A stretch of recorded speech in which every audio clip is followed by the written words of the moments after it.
ഇന്നത്തെ നമ്മുടെ വീഡിയോ എളുപ്പത്തിൽ ഉണ്ടാക്കാൻ പറ്റുന്ന നല്ലൊരു സ്വീറ്റാണ് കേട്ടോ. തീർച്ചയായിട്ടും നിങ്ങൾക്ക് ഇഷ്ടമാവുമെന്ന് വിചാരിക്കുന്നു. നമ്മൾ പെട്ടെന്ന് വീട്ടിൽ ഗസ്റ്റൊക്കെ ഉണ്ടാകുന്ന സമയത്തൊക്കെ ഫുഡിൻ്റെ ഒക്കെ കൂടെ സെർവ് ചെയ്യാൻ വേണ്ടിയിട്ട് പെട്ടെന്നൊരു സ്വീറ്റ് ഉണ്ടാക്കണം എന്നുള്ള സമയത്തൊക്കെ ഒരു 10-15 മിനിറ്റിലൊക്കെ ചെയ്യാൻ പറ്റുന്ന ഒരു ഈസി ടേസ്റ്റി ആയിട്ടുള്ള റവ കേസരിയാണ്.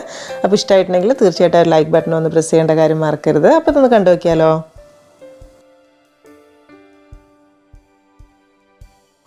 അപ്പോൾ ആദ്യം തന്നെ ഒരു പാൻ ചൂടായി വരുന്ന സമയത്ത് ഇതിലേക്ക് കുറച്ച് നെയ്യ് ഒഴിച്ചു കൊടുക്കുന്നുണ്ട്. അരക്കപ്പിലും കുറച്ച് താഴെയായിട്ടാണ് കേട്ടോ. അത് ചൂടായി വരുന്ന സമയത്ത് കുറച്ച് കാഷ്യൂ ഇട്ട് കൊടുക്കുക, 2-3 ടേബിൾ സ്പൂണ്. എന്നിട്ട് അത് ഒന്നങ്ങ് മൂത്ത് വരുന്ന സമയത്ത് കുറച്ച് മുന്തിരിയും കൂടി ഇട്ട് കൊടുക്കുന്നുണ്ട്. എല്ലാം കൂടെ നന്നായിട്ട് വറുത്തെടുത്തിട്ട് ഇതൊരു സൈഡിലേക്ക് മാറ്റി വെക്കാം. ഇനി ഈ ചൂടായിട്ടുള്ള നെയ്യിലേക്ക് തന്നെ നമ്മൾ റവ ഇട്ടിട്ട് വറുത്തെടുക്കുന്നത്. അതിന് വേണ്ടിയിട്ട് 1 കപ്പ് റവയാണ് എടുത്തിട്ടുള്ളത്. ഇതൊരു മീഡിയം ഫ്ലെയിമിൽ ഇട്ടിട്ട് ഒരു 2 മിനിറ്റൊക്കെ ഒന്ന് വറുത്തെടുത്താൽ മതിയാകും. ഇതിപ്പോൾ ഞാൻ പാക്കറ്റിൽ വറുത്ത റവ തന്നെയാണ് വാങ്ങിച്ചിട്ടുള്ളത്. എന്നാലും ഒന്നുകൂടെ ഒന്നങ്ങ് വറുത്ത് ചൂടാക്കിയിട്ട് ഒരു നല്ലൊരു ടേസ്റ്റ് കിട്ടാൻ വേണ്ടിയിട്ടാണ് കേട്ടോ. പിന്നെ ഒരുപാട് ഗോൾഡൻ കളറായി വരേണ്ട ആവശ്യമൊന്നുമില്ല. അത്യാവശ്യം അങ്ങ് വറവായി കിട്ടിയാൽ മതി. നമ്മൾ വറുത്ത റവ എടുത്തുകൊണ്ട് തന്നെ കൂടുതൽ സമയം വേണ്ടിയും വരില്ല. അപ്പോൾ ഇതുപോലെയൊക്കെ ഒന്ന് നല്ലോണം ചൂടായിട്ട് നന്നായിട്ട് വറവായി വരുന്ന സമയത്തിന് ഇതിലേക്ക് നമുക്ക് നല്ല ചൂടുവെള്ളമാണ് ഒഴിച്ചു കൊടുക്കുന്നത്. അപ്പോൾ ഞാനിപ്പോൾ ഇവിടെ ഒരു 2.5 കപ്പ് വെള്ളമാണ് കേട്ടോ ഒഴിച്ചിട്ടുള്ളത്. വെള്ളം ഒഴിക്കുന്ന സമയത്തും തീ ഒന്ന് കുറച്ച് വെക്കുക, അല്ലെങ്കിൽ പെട്ടെന്ന് അങ്ങ് വെള്ളം വറ്റിപ്പോകും. എന്നിട്ട് ആ ഒരു വെള്ളത്തിൽ കിടന്നിട്ട് നമ്മൾ റവ ഒന്ന് വെന്ത് വന്നോട്ടെ.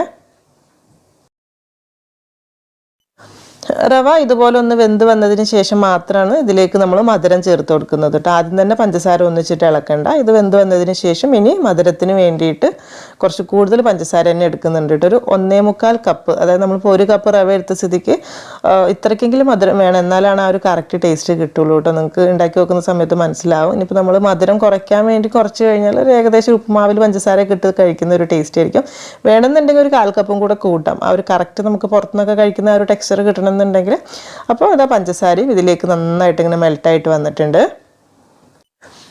ഈ സമയത്ത് ഇതിലേക്ക് കുറച്ചൊരു മഞ്ഞ കളർ ചേർത്ത് കൊടുക്കുന്നുണ്ട് കേട്ടോ, ഫുഡ് കളർ. അപ്പോൾ ഒരു കേസരീൻ്റെ കറക്റ്റ് കളർ കിട്ടാൻ വേണ്ടിയാണ്. ഓറഞ്ചോ മഞ്ഞ ഏത് വേണമെങ്കിലും ചേർത്ത് കൊടുക്കുക. എന്നിട്ട് നല്ലോണം മിക്സ് ആക്കി എടുക്കുന്നുണ്ട്. അപ്പം ഇനിയും നമ്മൾ ഇതിലേക്ക് ഒരു 2-3 ടേബിൾ സ്പൂൺ നെയ്യോടെ ചേർത്ത് കൊടുക്കുന്നുണ്ട് കേട്ടോ. അതായത് ഇപ്പോൾ ഒരു 1 കപ്പ് റവ എടുക്കുന്ന സമയത്ത് ഏകദേശം ഒരു 3/4 കപ്പിൻ്റെ അടുത്തെങ്കിൽ നെയ്യ് ഉണ്ടെങ്കിലാണ് ആ നല്ലൊരു ടേസ്റ്റ് കിട്ടുക. അപ്പോൾ നമ്മളിപ്പോൾ എന്തായാലും 1/2 കപ്പ്, ആദ്യം കുറച്ച് 1/2 കപ്പിലും താഴെയാണ് എടുത്തിട്ടുള്ളത്. ബാക്കിയുള്ള 2-3 ടേബിൾ സ്പൂൺ ഈ സ്റ്റേജിലും ചേർത്ത് കൊടുക്കുന്നുണ്ട്. പിന്നെ ഞാൻ ഒരു നുള്ളു ഉപ്പ് കൂടെ ചേർത്ത് കൊടുക്കുന്നുണ്ട്. ഒരുപാട് ഒരിക്കലും വേണ്ട, ആ ഒരു മധുരത്തിൻ്റെ ടേസ്റ്റ് ഒന്ന് ബാലൻസ് ആയി കിട്ടാൻ വേണ്ടിയിട്ട് മാത്രം കേട്ടോ. അപ്പം ഇതുപോലെ ഉപ്പ് വേണമെങ്കിൽ നമുക്ക് ആദ്യം തന്നെ ആ ഒരു വെള്ളം ഒഴിക്കുന്ന സമയത്ത് തന്നെ വേണമെങ്കിൽ മിക്സ് ആക്കി എടുക്കാം. പിന്നെ ഇതിൽ പ്രത്യേക ഒരു കാര്യം പറയാമെന്ന് വെച്ചാൽ, നമുക്ക് നെയ്യ് വേണമെന്നുണ്ടെങ്കിൽ 1-2 സ്പൂണും കൂടെയൊക്കെ ചേർക്കാം കേട്ടോ. അതായത് ഈ ഒരു കേസരി നമ്മൾ പുറത്തുനിന്ന് കഴിച്ചിട്ടുള്ളവർക്ക് അറിയായിരിക്കും, നല്ല മധുരമായിരിക്കും, നല്ല ഒരു നെയ്യിൻ്റെ ടേസ്റ്റും ആയിരിക്കും. അപ്പോൾ വേണമെന്നുണ്ടെങ്കിൽ ഒരു 1/4 കപ്പും കൂടെ നമ്മൾ പറഞ്ഞ പോലെ തന്നെ അളവ് പഞ്ചസാരയുടെയും നെയ്യിൻ്റെയും കൂട്ടാം. അപ്പോൾ അത് ഓരോരുത്തരുടെ ഇഷ്ടത്തിനനുസരിച്ചിട്ട് മതിയാകും. പിന്നെ ലാസ്റ്റ് ഇതിലേക്ക് കുറച്ച് ഏലക്കപ്പൊടി ഇട്ട് കൊടുക്കുക. ഏലക്കയും പഞ്ചസാരയും കൂടെ പൊടിച്ചിട്ടുള്ളതുകൊണ്ട് ഒരു 1/2 ടീസ്പൂണിലും കുറച്ച് കൂടുതൽ ഇട്ട് കൊടുക്കുക, നമ്മുടെ ടേസ്റ്റിനനുസരിച്ചിട്ട്. അതിൻ്റെ കൂടുതൽ നമ്മൾ വറുത്ത് വെച്ചിട്ടുള്ള ആ ഒരു കാഷ്യൂ മുന്തിരിയും കൂടി ഇട്ട് കൊടുത്തിട്ട് നല്ലോണം മിക്സ് ആക്കി എടുക്കുക.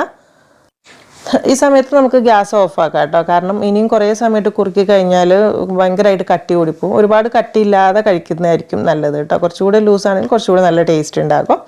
അപ്പോൾ ഇത്ര തന്നെ ഉള്ളൂ കേട്ടോ പരിപാടി. നമുക്ക് നല്ല ചൂടോടുകൂടി തന്നെ സെർവ് ചെയ്യാൻ വേണ്ടിയിട്ട് എടുക്കാം. നമ്മളിപ്പോൾ എടുത്തിട്ടുള്ള 1 കപ്പ് റവ കൊണ്ട് ഉണ്ടാക്കുന്ന സമയത്ത് തന്നെ ഒരുപാട് ഉണ്ടാവും കേട്ടോ സംഭവം. ഒരു 8-10 ആൾക്കൊക്കെ സുഖമായിട്ട് കഴിക്കാനുള്ള ഉണ്ടാവും. കാരണം അത്യാവശ്യം മധുരമുള്ളത് കൊണ്ട് തന്നെ നമുക്ക് ചെറിയൊരു അളവിലേ കഴിക്കുള്ളൂ. ഭക്ഷണമൊക്കെ കഴിച്ച് കഴിഞ്ഞിട്ട് ആ ഒരു കേസരി കഴിക്കാനൊക്കെ താല്പര്യമുള്ള ഒരു കുറച്ച് എന്തായാലും കഴിക്കുള്ളൂ. അപ്പം ഒരു 10 ആൾക്കൊക്കെ സുഖമായിട്ട് സെർവ് ചെയ്യാനുള്ള അളവുണ്ടാകും. അപ്പോൾ നമുക്കിത് ഇഷ്ടമുള്ള എങ്ങനെയാണോ സെർവ് ചെയ്യുന്നതെന്നുണ്ടെങ്കിൽ ഒരു പാത്രത്തിലെടുത്തിട്ട് അങ്ങനെ ചെയ്യാം. അല്ലാന്നുണ്ടെങ്കിൽ അതൊന്ന് കമിഴ്ത്തി എടുത്തിട്ട് കുറച്ചുകൂടി ഭംഗിയൊക്കെ ആക്കിയിട്ടൊക്കെ ചെയ്യാൻ പറ്റും. പിന്നെ വേണമെന്നുണ്ടെങ്കിൽ ഇതുപോലത്തെ ചെറിയ സിലിക്കണിൻ്റെ മോൾഡൊക്കെ കയ്യിലുണ്ട് എന്നുണ്ടെങ്കിൽ അതിലൊക്കെ അങ്ങ് അത്യാവശ്യം നന്നായിട്ട് സ്പൂൺ വെച്ചിട്ടൊന്ന് നിറച്ചെടുത്തിട്ട് പിന്നെ തിരിച്ചെടുക്കുകയാണെങ്കിൽ നല്ലൊരു ഭംഗി ഉണ്ടാകും. അതായത് ആ ഒരു സെർവ് ചെയ്യുന്ന സമയത്തുള്ള ഭംഗിക്ക് വേണ്ടിയിട്ട്.